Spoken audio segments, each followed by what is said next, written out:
Hi అండి. హ్యాండ్స్కి మనము కట్ వర్క్ అనేది క్యాన్వాస్తో ఎలా కట్ చేసుకోవాలని చెప్పేసి ఈ వీడియో అండి. ఈ వీడియో లాస్ట్ వరకు చూసి వీడియో నేస్తే లైక్ చేయండి. ఇప్పుడు వచ్చేసి చూడండి, ఈ కట్ వర్క్ అనేది ఎలా కట్ చేసుకోవాలని చెప్పేసి కొత్తగా నేర్చుకునే వాళ్ళకైనా పాత వాళ్ళకైనా చాలా యూజ్ అవుతుంది అనమాట. హ్యాండ్స్కి వచ్చేసి మనము స్ట్రైట్ పీసే తీసుకుంటాం కదా, ఈ స్ట్రైట్ పీసే మనము క్యాన్వాస్ అనేది స్ట్రైట్గా కట్ చేసుకోవాలి. ఇలా కట్ చేసుకున్న తర్వాత ఎలా మార్కింగ్ వేసుకొని ఎలా కట్ చేసుకోవాలని చెప్పేసి ఈ వీడియో అండి.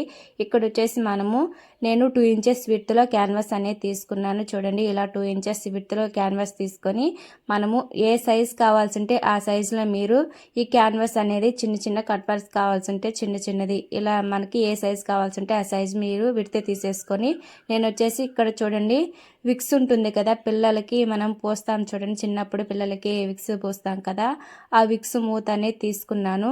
దాన్ని మధ్యలోకి మనము అంటే మధ్యలోకి ఎక్కడి వరకు వస్తుందో అలా మనము ఒక మార్కింగ్ వేసేసుకున్నాం అనుకోండి, ఇలా మార్కింగ్ వేసుకోవడానికి చాలా బాగుంటుంది అనమాట.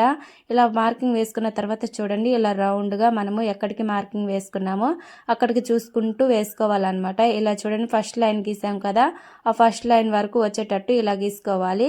ఇప్పుడు వచ్చేసి మనము ఈ క్యాన్వాస్ అనేది కదలకుండా మనము ఏదైనా పిన్ అయినా పెట్టేసుకొని, ఇలా అంటే కొత్తగా నేర్చుకునే ఈ క్యాన్వాస్ అనేది కట్ చేసేటప్పుడు అటు ఇటు కదులుతూ ఉంటుంది అనమాట. అలా ఉండకుండా ఉండాలంటే మనం ఒక పిన్ని పెట్టేసుకొని కట్ చేసుకుంటే అటు ఇటు కదలదండి. ఇప్పుడు వచ్చేసి చూడండి, మనము ఎలా గీసుకున్నామో సేమ్ అలానే ఆ డ్రాలోనే మనం కట్ చేసుకుంటూ వచ్చేయాలి రౌండ్ అనేది. చూడండి, ఇలా కట్ చేసేసుకున్న తర్వాత మనము హ్యాండ్స్కి అనేది ఇప్పుడు హ్యాండ్స్ వచ్చి లైనింగ్ పీస్కైనా జాయిన్ చేసుకోవచ్చు, కాకపోయినా ఇంకొక పీస్లో లైనింగ్ పీస్లో అటాచ్ చేసుకొని తర్వాత హ్యాండ్కి జాయిన్ చేసుకోవచ్చు అండి. చూడండి, చాలా నీట్ ఫినిషింగ్తో వచ్చింది కదా. ఇలా ఈ వీడియో ఎలా ఉందో కామెంట్ చేసేసేయండి. నచ్చితే ఒక లైక్ చేయండి అండ్ సబ్స్క్రైబ్ చేసుకొని నెక్స్ట్ వీడియో కలుద్దాం. Thank you for watching. Bye.